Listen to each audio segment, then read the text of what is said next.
And then one day I found myself in a bookshop that was part of a mosque. Okay? So I found myself in this bookshop, and all these books, and Muhammad, and Salah, and prayer, and then I was looking at all this, and wow, fantastic, look at all of this stuff. And a guy comes and he says to me, excuse me, are you a Muslim? And I'm thinking, I am Muslim. What does he mean by that? He said, listen, I said to him, I'll tell you, I believe there is only one God, which is Allah, and Muhammad is his messenger. He said, you're a Muslim. I said, oh, thanks. Thank you. It's like, yeah, oh, good. He said, look, we're just about to pray. Do you want to come and pray? Now, it must have been Jum'ah. It must have been Jum'ah, because you never see a mosque at midday. I mean, I didn't know about Jum'ah then, okay?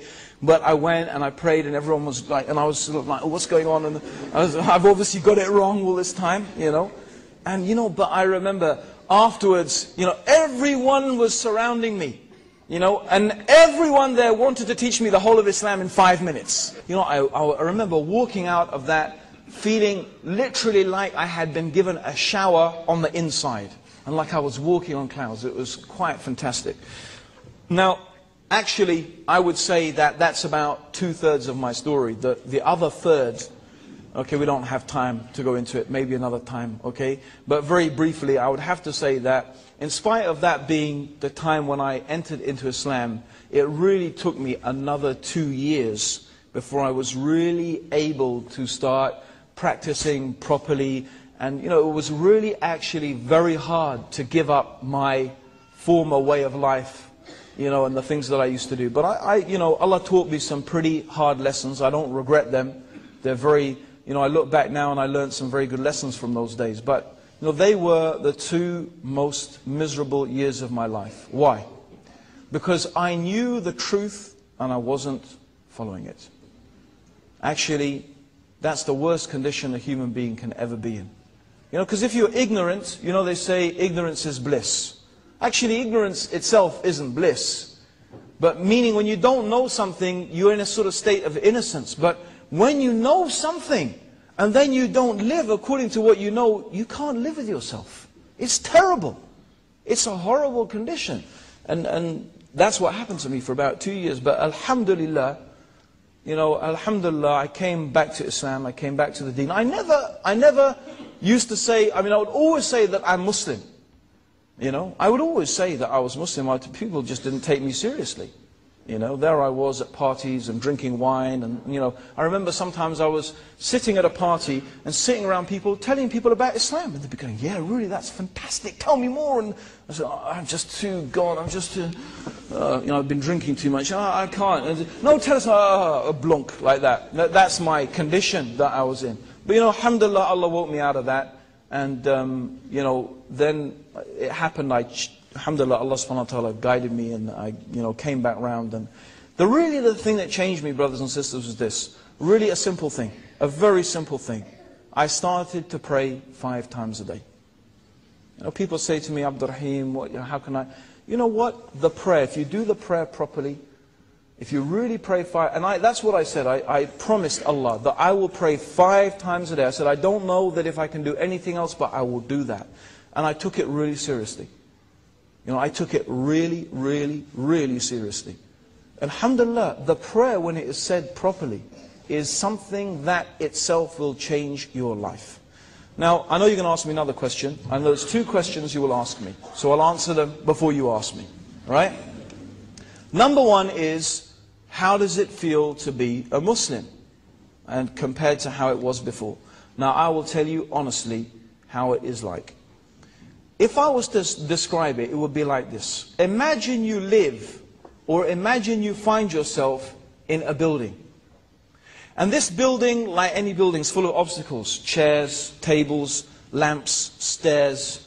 Imagine just even this room. If we made it pitch black, I mean so dark that you could not see a thing. Right? And we left you here, and then we started mixing you all around, and everyone had to think. Now imagine you try and find your way out. Imagine I try and find my way out. I'm going to bang myself, hit myself, fall over. You know, you're living in this dark place. This is like disbelief. This is like the state where you are out of Islam. You're in this dark place. You don't really know where you're going. You don't know where you've come from. And life is full of obstacles. It keeps throwing things at you. And you don't really know how to cope with them. Islam, it is really like you open the door and then you stepped outside and you're in the light. Suddenly you could see, suddenly you could understand, suddenly everything is clear. This is what it is like. Or you could also say it is like the difference between death and life, between being really alive and being dead. Because this is Islam. It brings the light and the peace and the tranquility to the hearts. It is a beautiful, beautiful thing, you know. So this is how we could say, how I could really compare Islam. And I know the other question is going to be, what did your parents say? And I have to say honestly that me and my parents, alhamdulillah, have a better relationship now that I'm Muslim than we ever had before. I mean, if you really were able to get them to be honest, right, and to tell them how they really feel, they would admit without a shadow of a doubt, okay, that Islam has given me responsibility, it has ordered me to treat them with so much respect, and they would have to admit that Islam has been something that's good for me and also good for my relationship between me and them. So, you know, we get on, alhamdulillah, now really, really well, alhamdulillah. Okay, brothers and sisters, I hope I've covered most of the how do I come to Islam questions, okay? That's a very good question. The question was, did I ever get rich?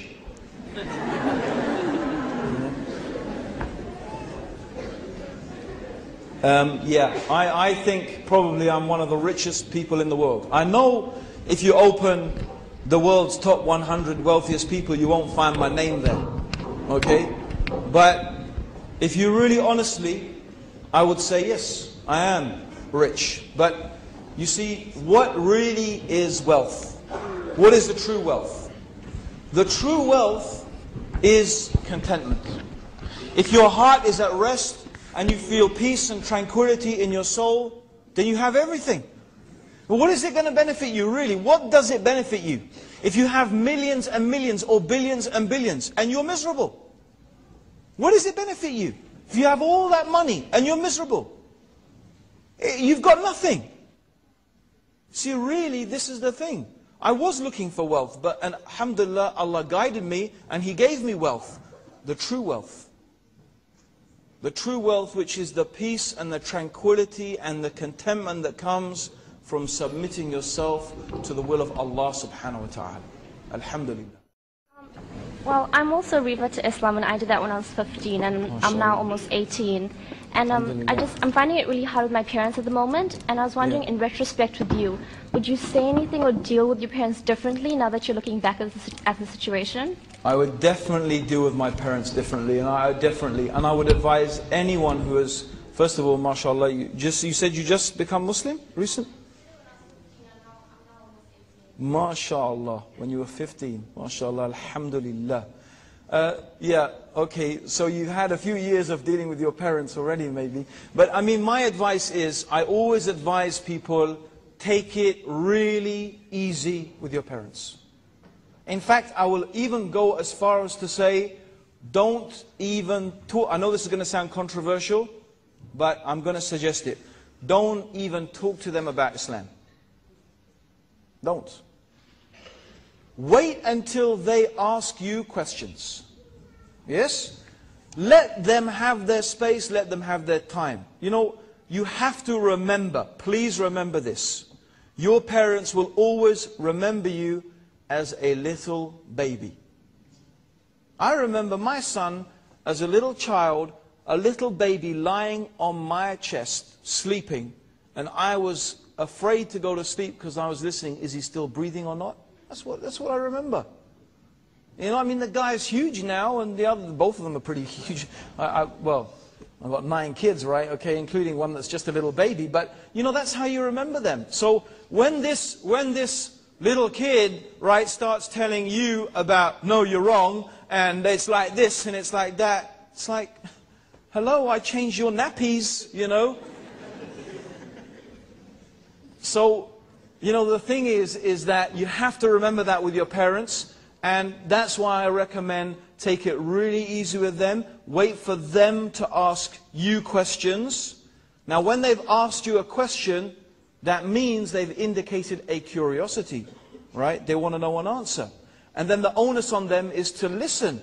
Now if they complain, you say, in the nicest way, you say, Mum and Dad, look, I didn't bring it up, you asked me. I'm sorry if I upset you. And just leave it, okay?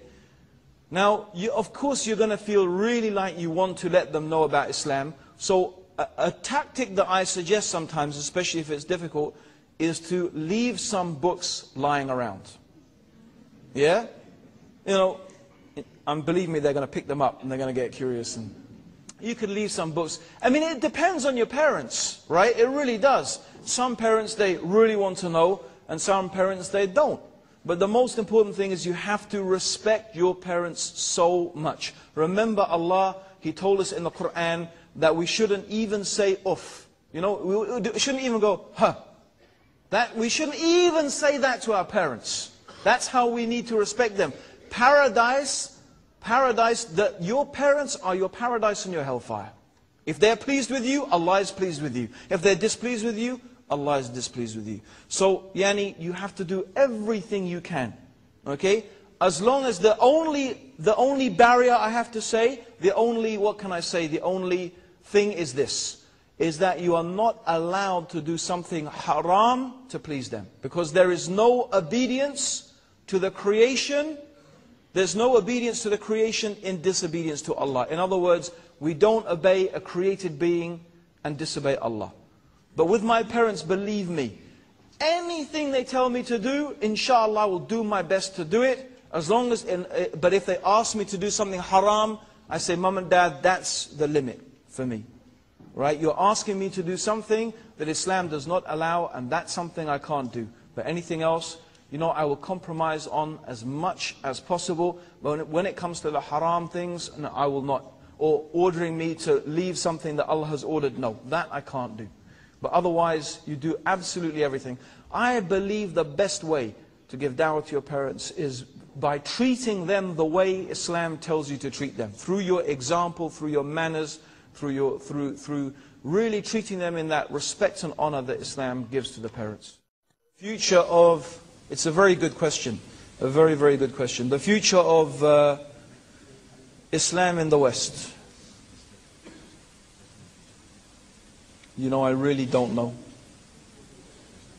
I used to be very optimistic. Maybe even the light of Islam may come again from the West. That's what I used to think.